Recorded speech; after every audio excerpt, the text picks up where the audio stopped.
Bonjour à tous. Alors aujourd'hui je me trouve au domaine des Chaulnes, près de Périgueux. C'est un domaine qui appartient au lycée agricole de Périgueux. Et ils ont, comme vous pouvez le voir ici, une exploitation de canards. Ils ont notamment fait pailler tous ces petits canards, une Auto DT 252 chez Altec, qui est une pailleuse à disque automotrice. Donc on va voir comment ils utilisent cette fameuse pailleuse.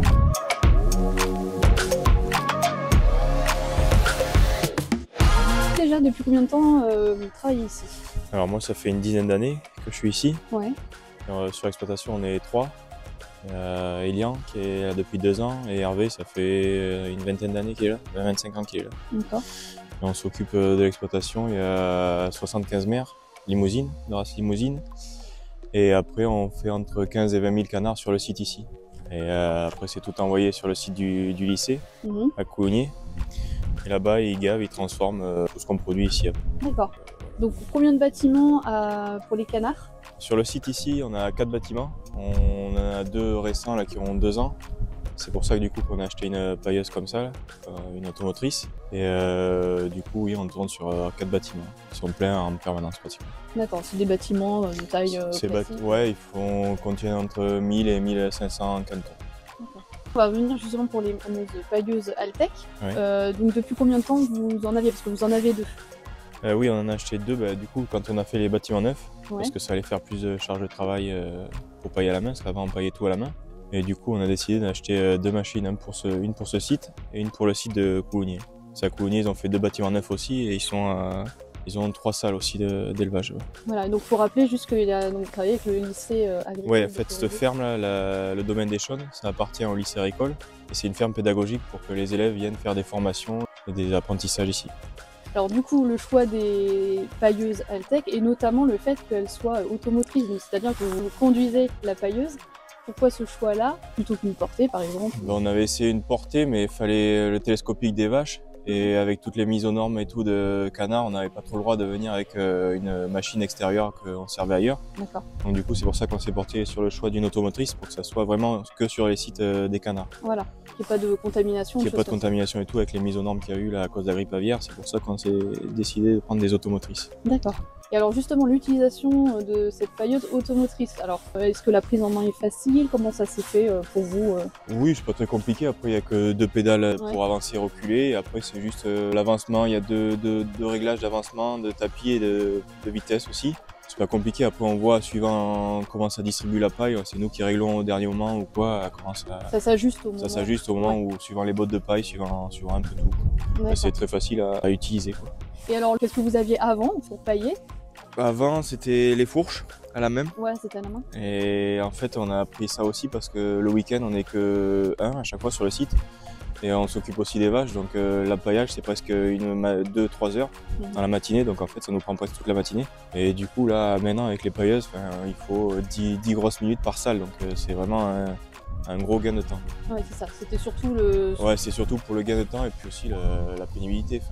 Pailler à la main c'est pas le plus facile et le mieux, quoi. Ouais, c'est usant quand même. Ouais, c'est usant et puis c'est vraiment une grosse perte de temps. D'accord. Et alors justement pour tous ces, ce que vous me dites 10 minutes en gros pour les bâtiments. Ouais, c'est même pas le paillage qui dure 10 minutes, c'est le temps de lever les chaînes et tout. Parce que vraiment le paillage ça dure, comme vous avez pu le voir, 2-3 minutes, quoi. Ouais, le plus de temps c'est juste lever les chaînes, sortir les canards quand ils sont dans le bâtiment. Et parce que le paillage c'est vraiment, même pas 5 minutes, quoi. C'est fait quand ça va bien, quand les bottes vont bien et tout, que la paille colle pas, c'est vraiment rapide, quoi. D'accord. Et le choix de cette pailleuse, notamment le fait qu'il y ait des disques de paillage, parce que ça aurait pu aussi être sinon c'est surtout pour la poussière, ça fait moins de poussière. D'accord. Sinon après c'était des râteaux, je crois. Oui, il y a les rotors verticaux. Et ça faisait beaucoup de poussière. Et ça fait moins de poussière, ça distribue bien sur les côtés. Même malgré tout, on est obligé de passer quand même 2 fois dans les bâtiments. Ils font 9 mètres, je crois, 9 ou 10 mètres les bâtiments de large. Donc on est obligé de passer 2 fois en largeur. Alors juste l'utilisation de la pailleuse, une journée type, vous l'utilisez tous les jours? Pas tous les jours, on paille 2-3 fois par semaine. D'accord. Les bâtiments. Et il faut le Manitou quand même pour mettre des bottes dessus. Et après, il faut un quart d'heure, 20 minutes pour faire toutes les salles, quoi, de canards. Donc ça vous prend bien moins de temps et comme ça, on a le temps pour aller aux vaches. Et le nombre de bottes, du coup, à chaque utilisation? Il faut une botte à peu près, une botte et demie pour faire les 4 salles. D'accord. Ça dépend aussi de la paille.